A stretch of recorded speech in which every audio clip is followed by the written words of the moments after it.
Let's talk about Alive, since we just mentioned it, with Dirty South. So how did you come about putting that track together and sitting down with them? It was a first collaboration with them, correct? Yeah. With him, yeah. And so how did you, what did you discuss? What did you want to accomplish with that track? I mean, it all started when we both played at Ministry of Sound in London the same night, and we met at the hotel reception. I remember that.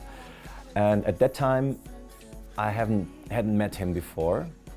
And then he came up to me and he was like, "Hey Thomas, how are you?" And I was, "Oh hey, how are you?" And he was like, he told me that he liked my stuff, my sound, and I was like, I didn't think about it. I said, "Hey, we should do something together." And he was like, "Yes." And I was like, "Okay, sounds good."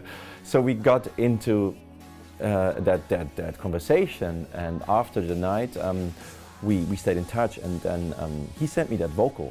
He had that vocal, and he's like, "Do you want to do something with that?"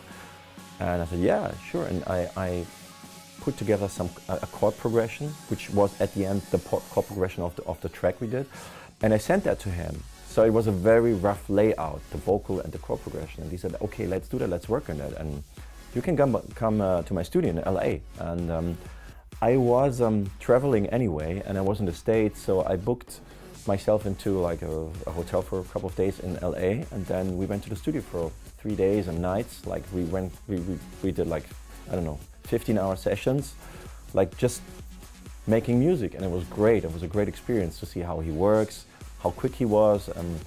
I could learn a lot from him, and yeah, we were both super happy with the results, and we got a lot of like support for the track.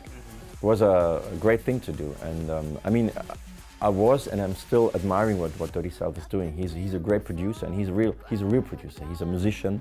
Now he's doing bands and real recordings, plus the electronic music, and he's even doing videos and stuff. But so he's playing guitars and everything. So it was just a great experience to be in the studio with him.